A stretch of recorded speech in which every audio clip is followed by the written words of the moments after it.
Hello, here I am again in the name of the sovereign creator of heaven and earth, the Lord Jesus Christ. I'm continuing my exposition of my translation of Mark's Gospel. We have come now to chapter 5 and verse 22. We just finished the business with the legion and the pigs and so on the other side, and the Lord and his disciples have come back and they have just landed on their side of where Gennesaret and Capernaum and so on, and there was a crowd waiting for them. Now I will read verses 22 through 24. And then one of the synagogue rulers named Jairus comes, and upon seeing him, he falls at his feet and pleads earnestly with him, saying, "My little daughter is at the point of death. Do come and lay your hands on her so that she may be saved and she will live." So he went with him. A large crowd was also following him, and they were pressing around him. Okay.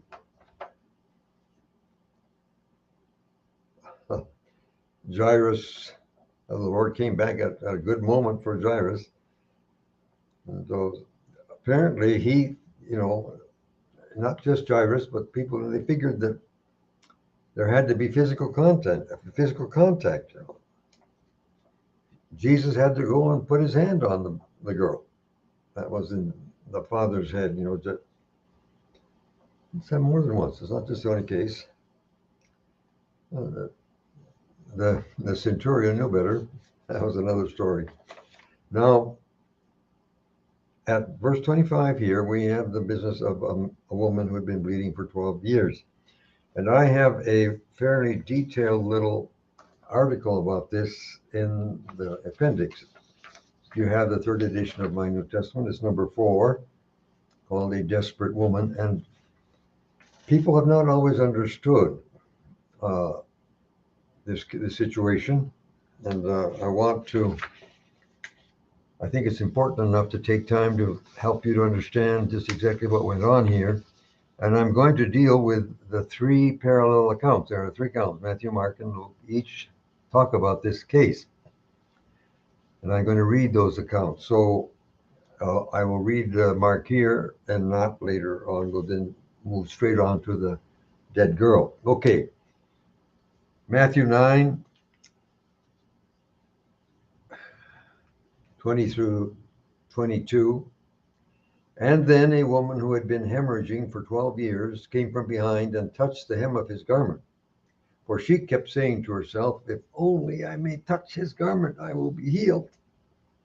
But Jesus, turning around and seeing her, said, "Take courage, daughter, your faith has made you well." And the woman was healed from that very hour. That is Matthew. As you see, it was a fairly short account. Now let's go to Mark, which is longer. This will occupy Mark 5, verses 24 through 34. A large crowd, this is the last half of 24, a large crowd was following him, and they were pressing around him. Now a certain woman who had been bleeding for 12 years and had suffered many things under many doctors and had spent all that she had, yet instead of getting better, she grew worse. When she heard about Jesus, she came from behind in the crowd and touched his garment. She had kept saying, "If I can just touch his clothes, I will be healed." Immediately the flow of her blood was dried up, and she knew in her body that she was healed from the affliction. And instantly Jesus perceived within himself that some power had gone out of him, and turning around in the crowd, he said, "Who touched my clothes?" So his disciples said to him, "Oh, you see the crowd pressing around you. Yet you say, 'Who touched my clothes?'" Or who touched me, rather. But he kept looking around to see who had done it. So the woman, fearing and trembling, knowing what had happened to her, came and fell down before him and told him the whole truth. And he said to her, "Daughter, your faith has saved you. Go into peace and be healed from your affliction." Luke 8, verses 42, the second half, through 48.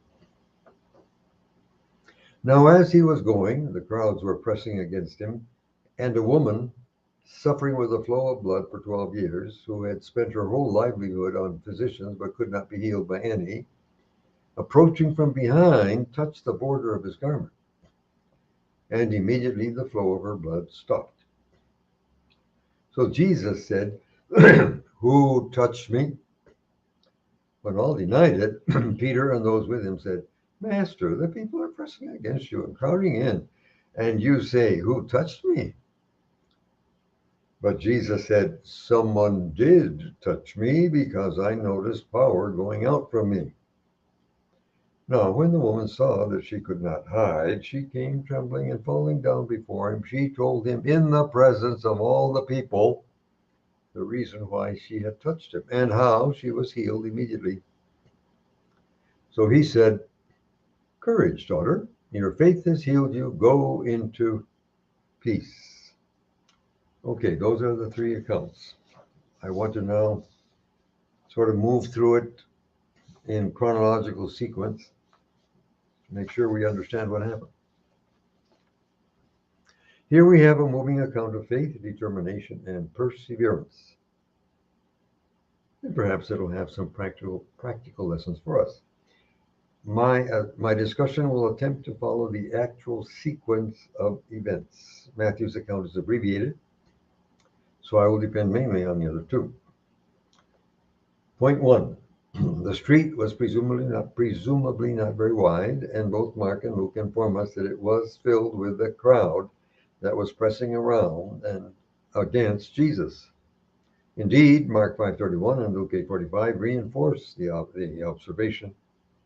Obviously, this presented a problem for the woman. How could she get to Jesus through that crowd? The more especially if it was made up mostly, if not entirely, of men. For any woman to push through a crowd of men would be unacceptable. But she had an added problem. Number two, from Matthew 9:1 and the context, we may conclude that the episode transpired in Capernaum, which really was not all that big a town. The point is, the woman would be a known person. The available space was packed with people. The crowd was on both sides of Jesus as well as behind. So she would have to force her way through. However, this presented a difficulty beyond just being rude. According to Leviticus 15:19 through 27, any discharge of blood made a woman unclean. And verse 25 in Leviticus deals with prolonged hemorrhage.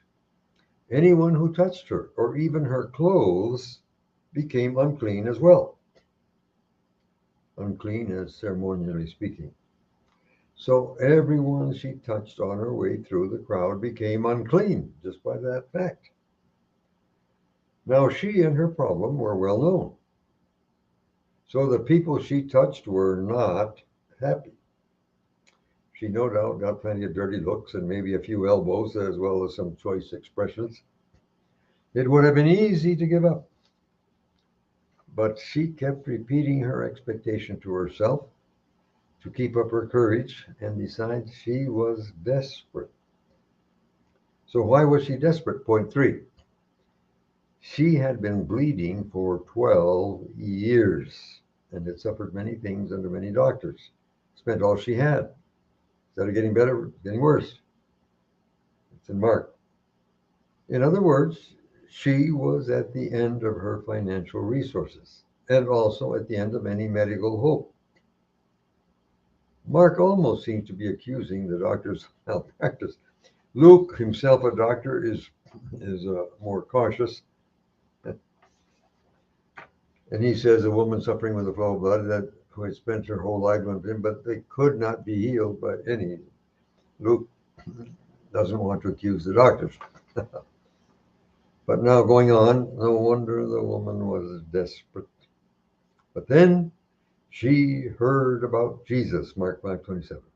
And all of a sudden, she had hope. Point four. Well, she managed it.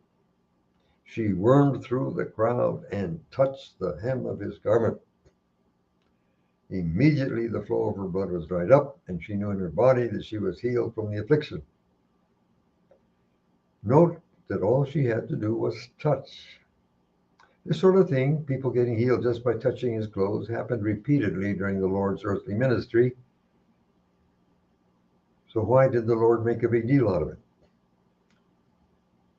Jesus could have just let the incident pass like he did so many other times, but he chose not to. He stopped and turned around. Point 5. Instantly Jesus perceived within himself that some power had gone out of him, and turning around in the crowd, he said, "Who touched my clothes?" Luke writes that all denied it, verse 45. We may understand that it was by their silence. No one spoke up. But Jesus insisted. He kept looking around to see who had done it. When the disciples protested that he was being touched all the time by the jostling crowd, Jesus said, "But someone did touch me because I noticed power going out from me." He was, of course, referring to a purposeful touch. The woman had evidently withdrawn into the crowd and may even have been hidden behind some other people, but Jesus did not let her get away with it. Point 6. Now when the woman saw that she could not hide, she came trembling and falling down before him, and she told him in the presence of all the people the reason why she had touched him and how she was healed immediately. Luke. That was not easy in front of the crowd, but Jesus gave her no choice. Now the question is, was Jesus just being mean? Was Jesus just being cruel? No, he was actually doing her a big favor. The people knew who she was and about her physical problem. Jesus was declaring her healing and therefore her cleansing to the assembled multitude. And by implication, those who had been contaminated by the woman could relax on that score. So what the Lord did here was really very, very decent, if I can say it that way. He solved the problem that the woman caused by forcing her way in. The people were all unclean and whatnot. Jesus took care of that. That's why he did it. One last point, number 7. Then Jesus said to her, "Courage, daughter, your faith has saved you. Go into peace and be healed from your affliction." That's what the text says. Into peace, not in peace. To go in peace is to leave on good terms, no hard feelings. But what might going into peace be? I would say that you take the peace with you. You live within an atmosphere of peace. Now that is a proper blessing. The sovereign Jesus never said to go in peace. He always said, go into peace. He was giving the person a new life. And that deserves a doxology. At least I think so. Okay, that's the bit about the woman. I decided to go into that because some people have claimed that there was a problem there and so on. And also, some people have thought that Jesus really was sort of mean, sort of cruel, making the poor woman say it all out loud in front of that crowd and so on. Not really. That's why I wanted you to understand that the Lord was really being nice. He was doing a good thing for her, helping her out, and the people too, in that case. Okay, we've really handled the whole story here of the woman with the hemorrhage. So let's move right on now to verse 35, where we get the girl has now died. Jairus' daughter has died in the meantime. I will read verses 35 through 43, and that will bring us to the end of chapter 5. While he was still speaking, they came from the synagogue ruler's house, saying, "Your daughter died. Why trouble the teacher further?" But immediately upon hearing the spoken message, Jesus said to the synagogue ruler, "Don't be afraid, just believe." He allowed no one to follow him except Peter, James, and John, the brother of James. Then he came to the synagogue ruler's house and found a commotion, weeping and loud wailing. So upon entering, he said to them, "Why are you making such a commotion and weeping? The child is not dead, but is asleep." But they started ridiculing him. After he put them all out, he took the child's father and mother and those with him and went in where the child was lying. And taking the child by the hand, he said to her, "Talitha kumi," which is translated, "Little girl, I say to you, get up." Immediately the girl got up and started walking around. She was 12 years old. And they were overcome with great amazement. He gave them strict orders that no one should know about it, and said to give her something to eat. For the moment. Poor Jairus. You know, at the beginning, the crowd was all around him and just getting in the way, so the procession was slow anyway when the woman came in from behind, and then of course that happened. And so during that delay, and of course we don't know how long Jairus had been there waiting for Jesus, or what, how much time he had spent since he himself had left the house. Anyway, someone comes saying, "Look, stop bothering the master. You know, she's dead." Uh, I think, healing is one thing, raising dead people is something else. And they understood that Jesus could heal, but to raise the dead, no, all of a sudden it's a whole story. So they figured that, okay, it's all over, no more hope. But Jesus immediately talks to Jairus and says, "Hey, don't be afraid, just believe, hang in there."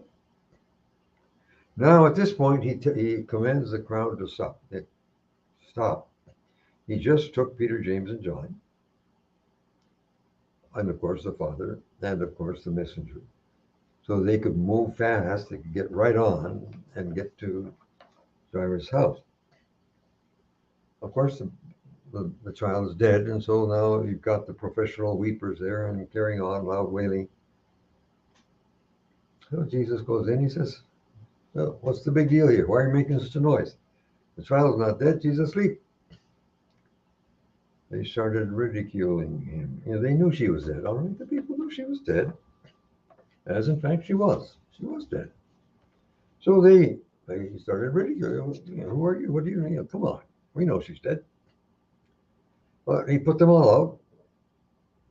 He took the parents, the father and mother, and his own three disciples that had come with him.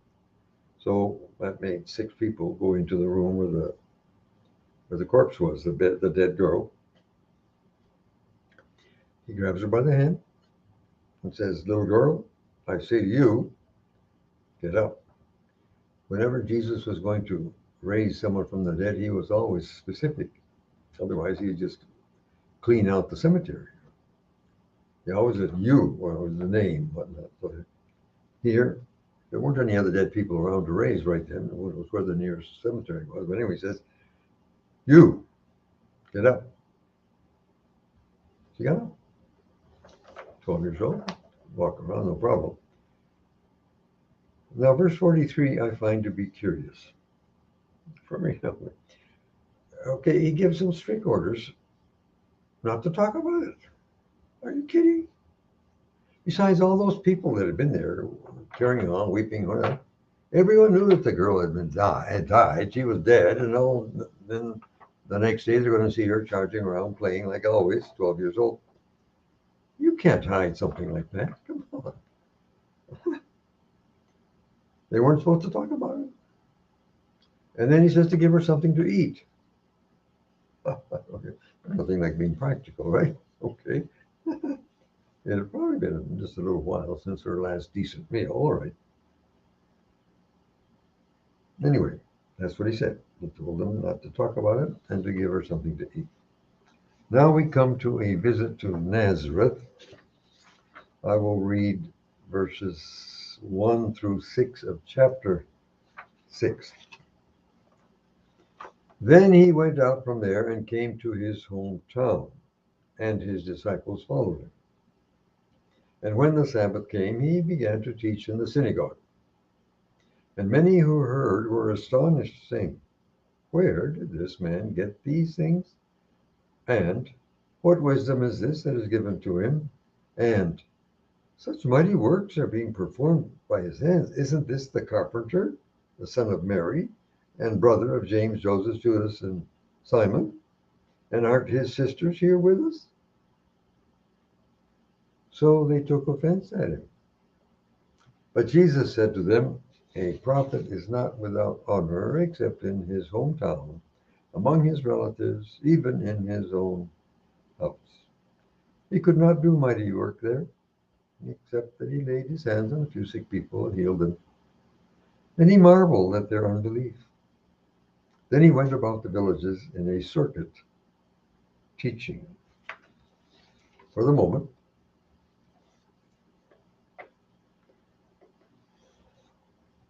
it was probably now, it had been over a year since they tried to kill him. That's in Luke chapter 4, 28 through 30. He stepped on their toes and they grabbed him and took him out to throw him off the precipice. Go back and check that. It's probably been a year at least since that time. Now, at that time, the first time, he had very few disciples with him, a very small bodyguard, if we can call it that. But this time, of course, he's got 12 disciples with him, and that's a significant bodyguard. You can't do quite as much against that many men. So, but his hometown has to be Natsareth. He was born, of course, in Bethlehem, but that was a very quick business. And that would not have been his hometown. It was actually Natsareth, where the people knew him, because you see here what they say.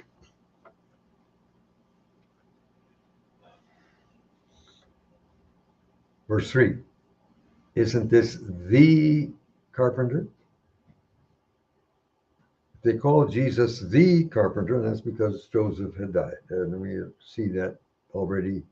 It's quite likely, precisely long ago, he had probably died. And of course, as the eldest son, before he reached 30 years of age, because to exercise a spiritual ministry, you had to be 30 years of age in the Jewish culture and the law of Moses. So until he reached 30, he had to help support the family, and so he was the carpenter. He was the oldest boy. So they say the carpenter, the son of Mary, and then they named four of his brothers: James, Joseph, Judas, and Simon. Two of them, James and Judas, wrote letters that are in our New Testament, James and Jude. But here we have another two. There were four that they call the name. And then he says, "Aren't his sisters here with us?" In Matthew 13, a parallel passage, he says, "all his sisters." Well, that means there were probably more than two, right? You aren't going to say all his sisters about two. Well, you could, I suppose, but more likely that there were more than just the two. In any case, there had to be two because they are plural.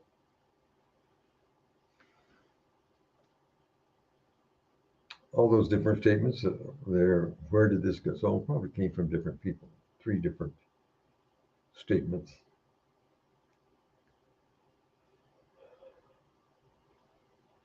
It seems quite clear that after Jesus was born, Joseph and Mary had a full family, like it was a full family. 4 boys and maybe as many girls. We don't know how many, at least 2, but probably more. And the reference to the sisters, there's the Roman Church tries to get around this, say that they talk about the perpetual virginity of Mary and whatnot, and they say that son can be cousin or grand, no, but sisters, no.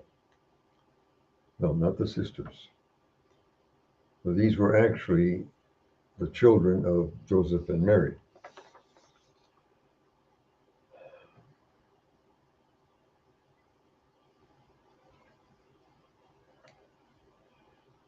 A prophet is not without honor. That's the way it is, that's the way it is.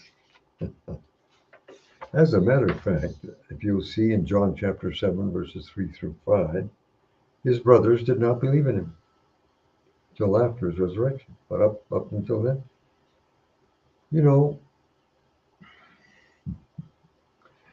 There are catty people everywhere. There are nasty tongues everywhere. Everyone in Natsareth knew all about the fact that Joseph and Mary got married when she was already 3 months pregnant, and the full-grown boy is born after 6 months, and so on. And everyone knew all the. And don't you know that there were people who were happy to fill the ears of James and Jude and the other two with all these uh, choice bits of information? And then, of course, after Jesus started his ministry, the Pharisees would have landed there and they would have really checked everything. They got. Oh, that's why later on they say to Jesus, "We were not born of fornication." They were throwing that in his face. They had been there and they had studied it and listened and dug into all the dirt thing. No doubt they had also worked on the brothers, okay, to poison their minds, so that they didn't believe it. They didn't think he was Messiah. Just in passing. All right.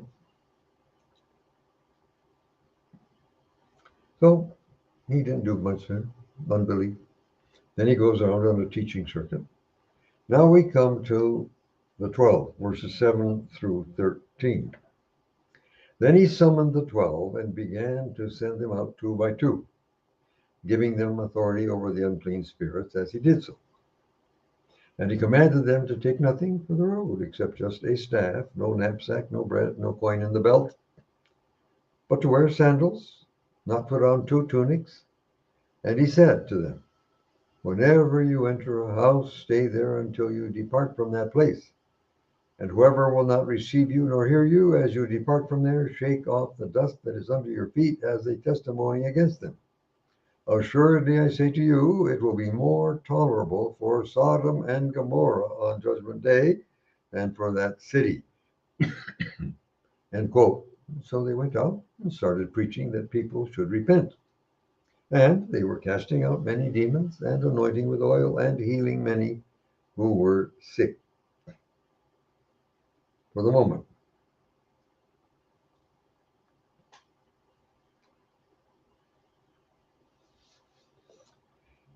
In verse 10, but by the way, just one staff and just one tunic. They probably weren't on this more than a few weeks, 2, 3, 4 weeks probably. And they were to be totally dependent upon the hospitality of wherever they went. No food, not even any money.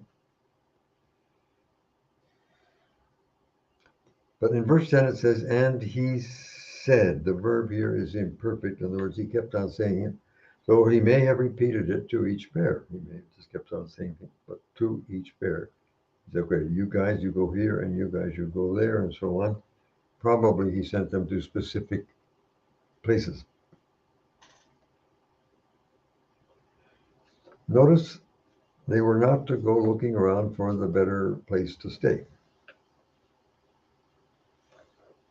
Whatever house received them, that's where they were to stay and eat what they had, and that was that. No, if no one fed them, they would go hungry. And if no one gave them a place to sleep, they'd have to sleep outside under a tree.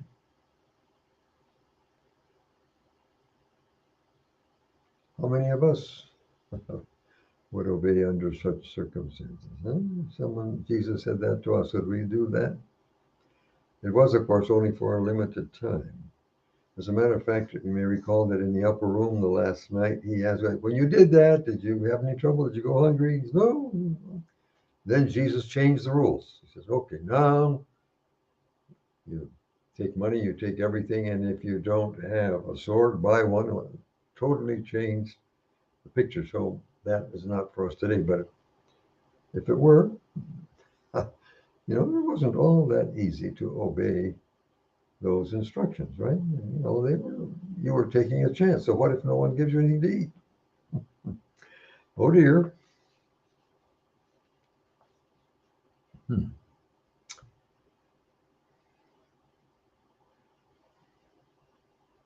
They weren't to go looking for a better place. But in the event that the town that you go to just refuses to listen to you, then when you leave, you shake off the dust of your feet against them. Note that this is a command. This was a command. He commanded them to do it. Paul did this at least once. It's in Acts chapter 13, verse 51. The Lord Jesus himself gave the example in Matthew 11, verses 23 and 24, only he spoke the judgment. You know, I have done it. I have done it, and the results were not pretty. It's a very serious business.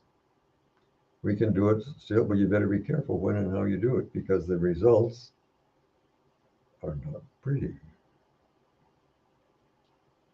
Notice what he says here. And of course, that's the results right now. We're not talking about the final judgment. Jesus is going to be better. Sodom and Gomorrah are going to be better off in the judgment seat than that place. Oh, that is sort of heavy, right? That is sort of heavy. So much so, the 2% of the Greek manuscripts of objectively inferior quality omit the last sentence in verse 11. And of course, the modern versions go along with those 2%.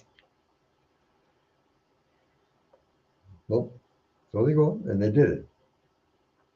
Now let's read verses 14. I'll do 14 through 16. We have a bit here about Herod.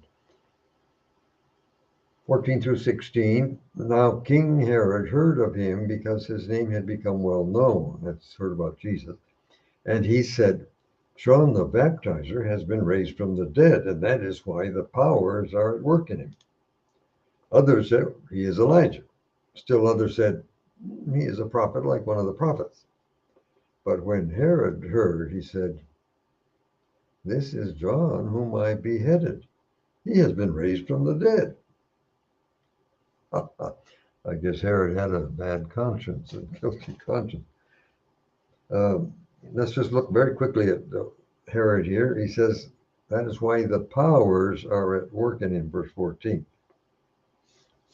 That's what Herod meant by the powers, we don't know. But, of course, his view of the supernatural probably was not strictly biblical, whatever it was. Anyway, that's what he said. And he was just sure that this was the baptizer who would come back.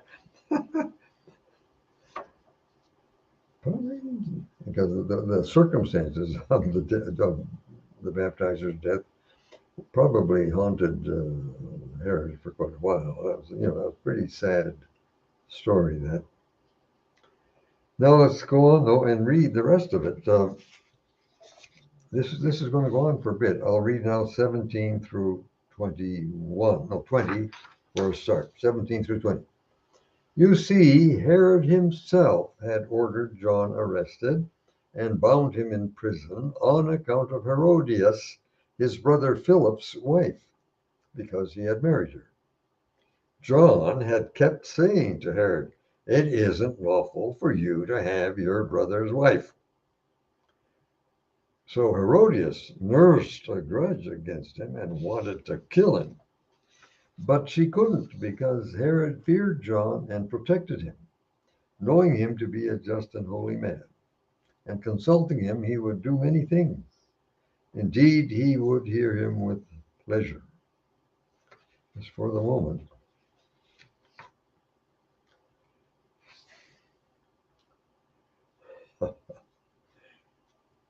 John kept saying this. He was not a coward, all right. He just kept bugging the king.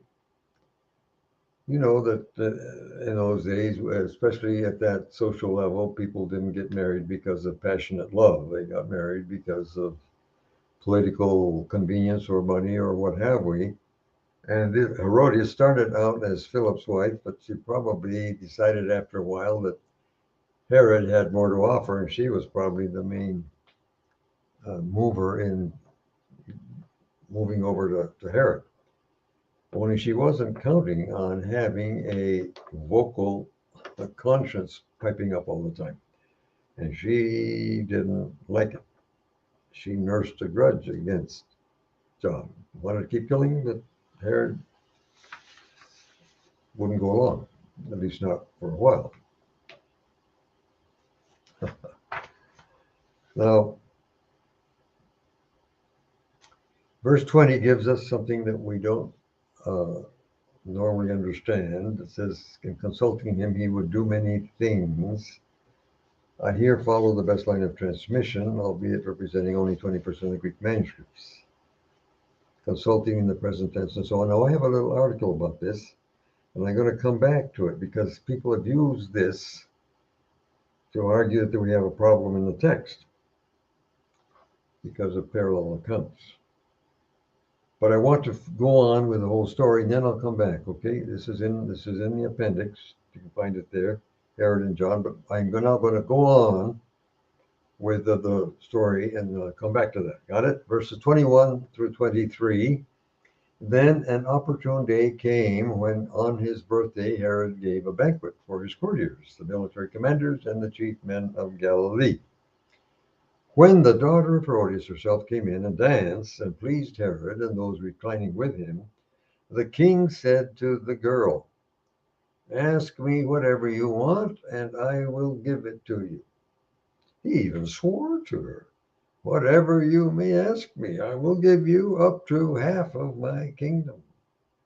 I'm going to keep on reading. So she went out and said to her mother, "What shall I ask?" And she said, "The head of John the Baptizer." Hurrying in directly to the king, she requested, saying, "I want you to give me right now the head of John the Baptizer on a platter." Though the king became very sorry because of his oaths and of his guests, he did not want to refuse her. Immediately the king sent an executioner and commanded the head to be brought. So he went and beheaded him in the prison, brought the head on a platter, and gave it to the girl. And the girl gave it to her mother. Upon hearing it, his disciples came, removed the corpse, and placed it in a tomb. Just by the way here, before I read my little article, Herod had doubtless already drunk more than was good for him. Okay, so he's not quite all there. His judgment was impaired. Now the girl's request sobered him up, but by that time it was too late. Okay. Just by the way, verse 21 says an opportune day came. That, of course, was an opportune day for Herodias to get what she wanted. Oh, poor Herod. Oh, well. Of course, the girl wasn't prepared for that particular promise from the king, so she goes out and asks the mother what to do, and the mother knows what she wants. The head of John the Baptist on a platter. Have you ever thought about that? What effect would that, So someone comes back with the head, the bloody head on a platter, and carries it through to give it to the girl in the front of everyone. What would that do to your appetite? Hey, if you were there, have you thought about that? What would that do to your appetite? This bloody head come up. Probably sort of brought the feast to an end. Anyway, we don't know what the mother did with the head. We know what happened to the body. The disciples came and buried the body, but without the head. We don't know what happened to the head. Okay. Just by the way, if I were one of those disciples, John the disciple, I would probably have been just a little bit dissatisfied with God. Don't you suppose? Or how could God permit his servant to suffer such a ridiculous and humiliating death like that? Come on. Well, God is under no obligation to explain himself. All accounts will be settled at the judgment. Okay, now I want to go back and read what I have written about Herod and John. It's number 31 in the appendix in the third edition of my New Testament. It's not a terribly long article, but people have used the fact that Matthew says one thing and Mark says something else to claim that we have a discrepancy in the biblical text. And my purpose is to say, no way. There is none. Okay, most of the passages involved are about Jesus, not John. That leaves us just Matthew 14:3 through 5 and Mark 6, but so on. But most of that is about Herodias. So I'm now just going to read you Matthew 14:3 through 5, and then Mark 6:17 through 20, because this is where the problem comes, right? For Herod had laid hold of John and bound him and put him in prison because of Herodias, his brother Philip's wife. For John would say to him, "It is not lawful for you to have her." And although he wanted to kill him, he feared the crowd because they counted him as a prophet. Okay, now Mark. You see, Herod himself had ordered John arrested and bound him in prison on account of Herodias, his brother Philip's wife, because he had married her. John had kept saying to Herod, "It isn't lawful for you to have your brother's wife." So Herodias nursed a grudge against him and wanted to kill him, but she could not. Okay, here we come. Why? Because Herod feared John and protected him, knowing him to be a just and holy man. And consulting him, he would do many things. Indeed, he would hear him with pleasure. Okay. I'm now going to give you my analysis of the situation here. At first glance, there appears to be some discrepancy between the two accounts. But let's just slow down and take a careful look. Okay, the whole episode resolved, number one, around Herodias. Her marriage to Philip presumably had nothing to do with passionate love, as such marriages seldom had. With the passage of time, she had a teenage daughter, okay? She decided that Herod had more to offer than did his brother, and that's going to miss Herod to take her on. Okay. Now, number two, enter the baptizer. He evidently was on speaking terms with Herod, had access to him to the extent that he was able to reprimand him and do it more than once. Now, you know, kings generally do not enjoy being reprimanded. And a queen such as Herodias, even less. Herod was mad, but Herodias was furious, and she kept being furious. Okay, number three, the evident solution was to get rid of the irritant. So Herod had John arrested with a view to executing him.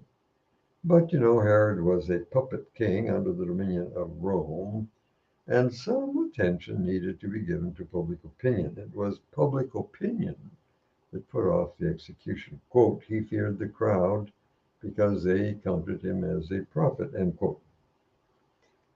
Point four, now Herod knew that John was, quote, a just and holy man, end quote, and the two had been on talking terms. With the passing of time, Herod calmed down and cooled off. He decided that he did not want to kill John, but because of Herodias, he could not just turn him loose either. She kept on insisting that John had to be killed. But on the other hand, if you must keep a prophet of God in your prison, you may as well make use of him. Why not? Point five. Now consider the last half of Mark chapter 6, verse 20. And consulting him, he would do many things. Indeed, he would hear him with pleasure, end quote. I here follow the best line of transmission, albeit representing only 20% of the Greek manuscripts at this point, that has the consulting in the present tense. The rest, followed by all versions, have the verb in the past tense. Thus, the New King James Version has, when he heard him, he did many things. However, and unfortunately, at this point, most modern versions garble the account. The immediately following, he would do many things, he did many things, is attested by over 99% of the Greek manuscripts. A mere handful, 0.4% of objectively inferior quality, have he was greatly disturbed or very perplexed, as in most modern versions. But in that case, why did Herod hear John with pleasure? And why was he, quote, very sorry verse 26, after what happened. Those modern versions just don't make sense. And just why do they insist on garbling the account on such a totally inadequate basis, like 5 or 6 bad manuscripts against 1,700 better ones? Come on. Point 6. Alas, Herodias knew how to nurse a grudge. Sorry, I jumped something here. I got to move back up a paragraph. What sorts of things would Herod take to John for his opinion? I suggest that Herod used John as a sounding board for administrative problems. And since he often followed John's advice, he had an unusually good administration, at least there for a while. That is why he was genuinely sorry to lose John. He was sorry. He was really genuinely sorry to lose John. Okay, now we come to point 6. Alas, Herodias knew how to nurse a grudge, never gave up looking for a way to kill John. And the opportune moment came. Herod had already celebrated, and we know the rest of the story. Just by the way, one wonders why God would allow such a servant as was John to suffer such an ignominious death. Come on. But, at least it was instantaneous in terms of suffering. Crucifixion, many hours of suffering, bad. Burning at the stake, that'd be shorter, but still it'd be very bad. Either of those would be worse, and many of God's servants were taken out that way. But really, being beheaded was quick. No suffering. Well, if that's the way you're going to be killed, that's a good way to be killed. We have no right to understand any of everything. And therefore, we don't have any obligation to explain everything either. I'm not going to explain. When you get to heaven, you can ask God if you still have a question about that. If you still want to know, you can ask God if you get there. I hope you do. Okay. Now, where are we? Okay, I'm going to now move on to verse 30. We're back in Acts, verses 30 through 31. Then the apostles gathered to Jesus and reported all to him, both what they had done and what they had taught. Because so many were coming and going that they did not even have leisure to eat, he said to them, "Come aside by yourselves to a desert place and rest a while." Now, presumably, they were in the house that Jesus was using as his base of operations in Capernaum. That is how come they didn't have leisure to eat. If he was in someone else's house, the owner of that other house could have controlled the crowd and saying, "Cool it, stop, let my guest have a chance to eat." Oh, the next thing, which I'm going to save until the next video because it says feeding of the 5,000, and that's a rather interesting story, and it goes on for quite a while. I want to do justice to that. But that was not in the plan. And the Lord here says at the end of verse 31, "Come aside by yourself to a deserted place and rest a while." So they left Capernaum by boat, and they crossed the wide bay that there is. If you look at the map, next time I'll show you the map, and came to a spot near the town of Tiberias, which is it's on the same side of the sea, of the lake, but there was a big bay there, probably 8 or 10 miles across there. It was a large body of water on it. And they were going to a place that he thought would be deserted.